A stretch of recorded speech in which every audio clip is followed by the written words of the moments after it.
welcome to the Borealis experience.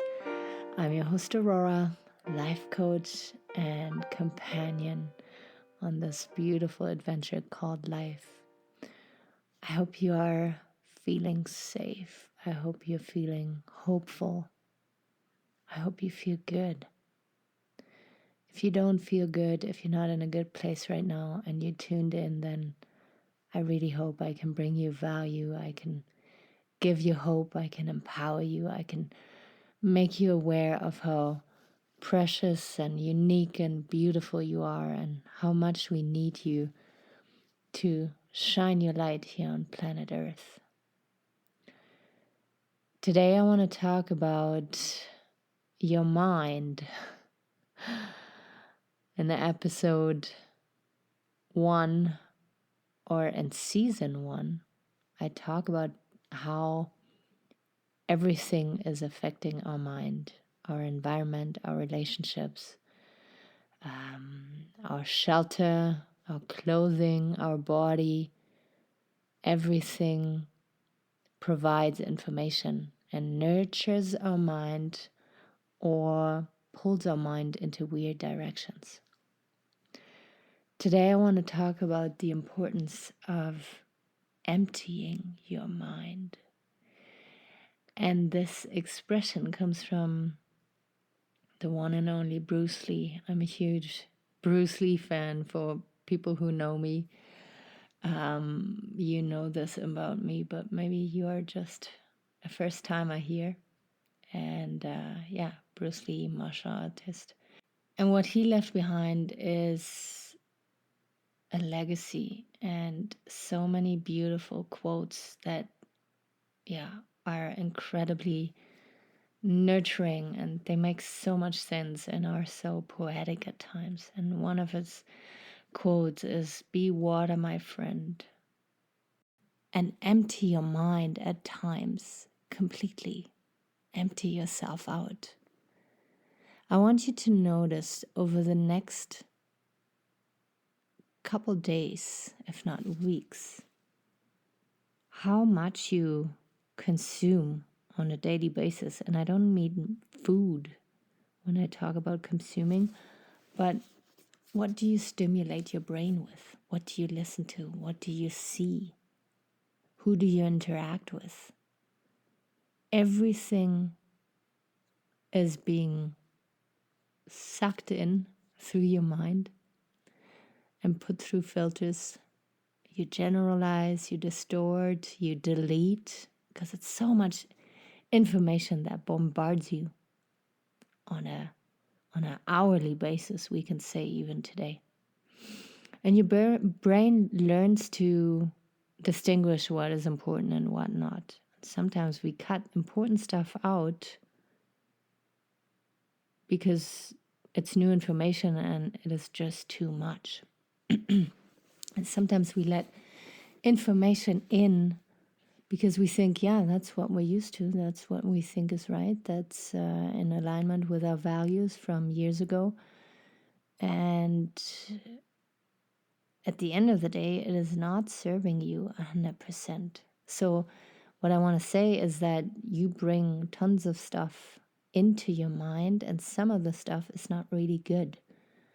Some of the stuff is really good, but maybe you could make more space for the good stuff.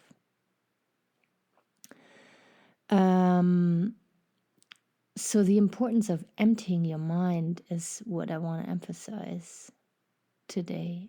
And we can only reach that when we allow stillness, when we allow nothingness, right? We're all so caught up in having to do things and conquer projects and accomplish and achieve and run around and look busy, even though we're not busy, but it's good to be busy because that's what society wants to see.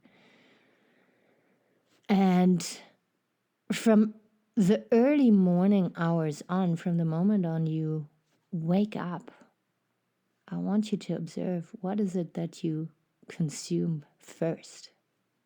Do you look at your phone first? Do you talk to your partner first? To your children? To your neighbor? to your dog, to your cat, to any kind of animal, any kind of pet. And then where does your mind go? Imagine yourself laying in bed and just waking up. Maybe you need an alarm clock, maybe you don't. What is the first sensation that you feel? Is it the blanket on top of you? Is it your pillow? Do you think about breakfast? Do you think about drinking water? Do you think about your to-do lists that you have like ready to conquer? Do you think about an argument that you've had not long ago? You think about your relationships. Do you think about yourself? Do you see yourself in the mirror maybe when you get up and go to the bathroom? And then what do you start consuming? Is it the news on television? Is it the newspaper? Is it a podcast? And what I started doing is that I take a moment every morning to myself. I get up, I drink water, lots of water. I usually feel dehydrated in the morning. And then I go to my little room. I call it my yoga room, my little office. And then I spend some time there with myself.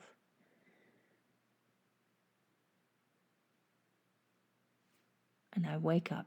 I give myself time to wake up. And then I usually do a yoga stretch. Sometimes I sit there and just meditate or am grateful. But I allow this very sweet stillness. Maybe everything around you is sleeping still and it's dark. Maybe you want to do that little practice in the evening.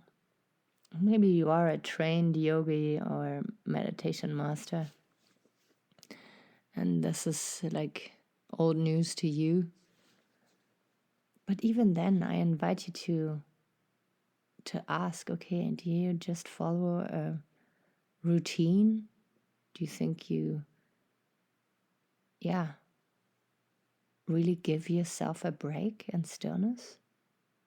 Or do you think about the perfect position, the perfect breathing, perfect look? So to just be there and to observe your thoughts and to know that you're not your thoughts. You're not what's going on in your head. What's going on in your head is an accumulation of stuff that you have consumed not only over a week, but over years, over decades, over centuries, if you are in your hundreds.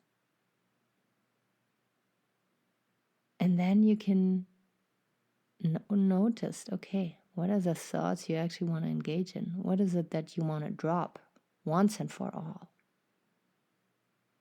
You see, so often we run around and we feel exhausted, we feel tired, we feel irritated, agitated, and we blame it on the world outside of us.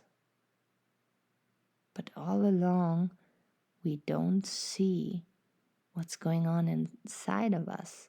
And we don't realize that if we would take care of what's going on inside of us, it would also hugely affect our outside.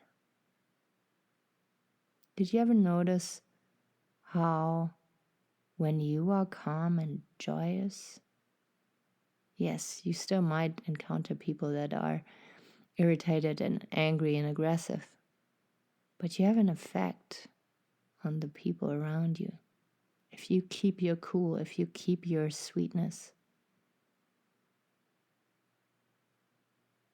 And I believe that the secret of the people who can keep their cool, they engage in that practice. They empty their mind. They completely detach from everything for a moment And it is really important to do when you have a busy life. Let's look at the mom who raises her children and tries to make her husband's life as comfortable and joyous as possible. But even if you're single and you live alone, it is important, because I feel the more we are alone, the more weird thoughts creep up upon us with self-doubt and self-criticism. Old stuff might come up, or new anxious thoughts, depending how you're wired.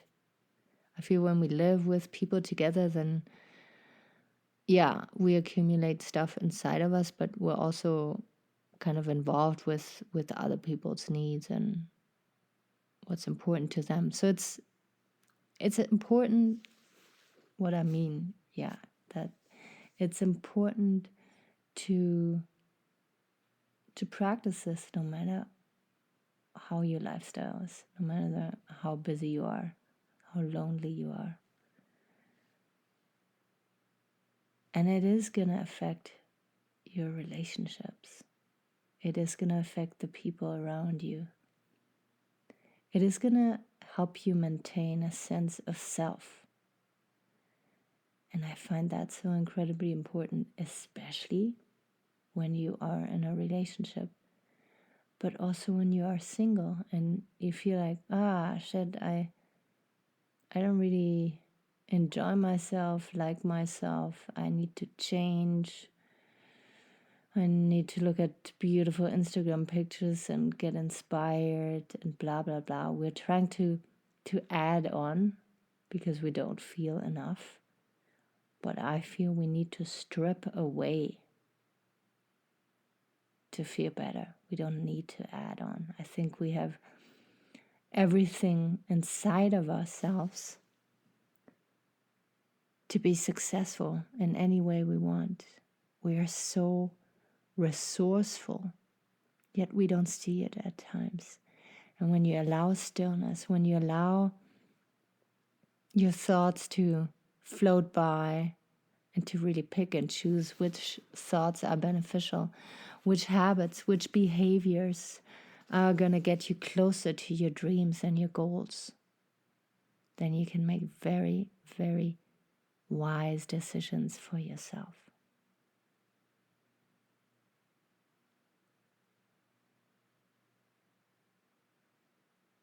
I'm still here. I'm just silent for a moment because I want you to have a taste. And sometimes doing it with another person, it's a little bit easier than just starting out by yourself. It doesn't have to be long. You can set an alarm for 2 minutes, and then you can tell your monkey mind,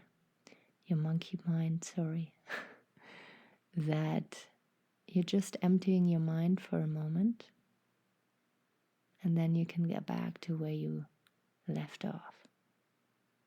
And then you can increase the minutes.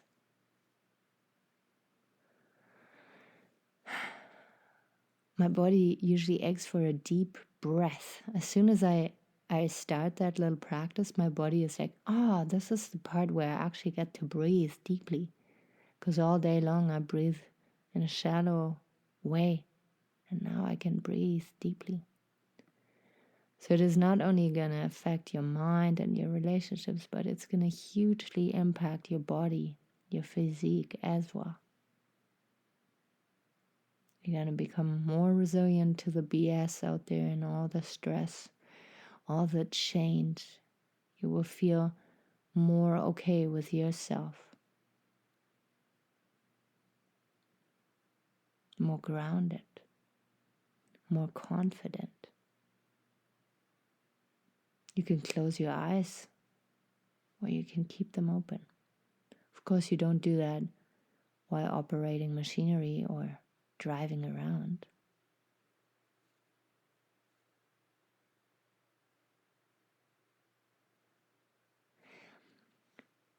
And another thing that is important to mention, why you do that exercise. If there is something going on outside of you, outside, like children screaming or people having a conversation or, sounds, just turn the volume down. Just know that the world is spinning, even though you are taking a little break. Of course, if there's an emergency, then you act upon it. You know what I mean.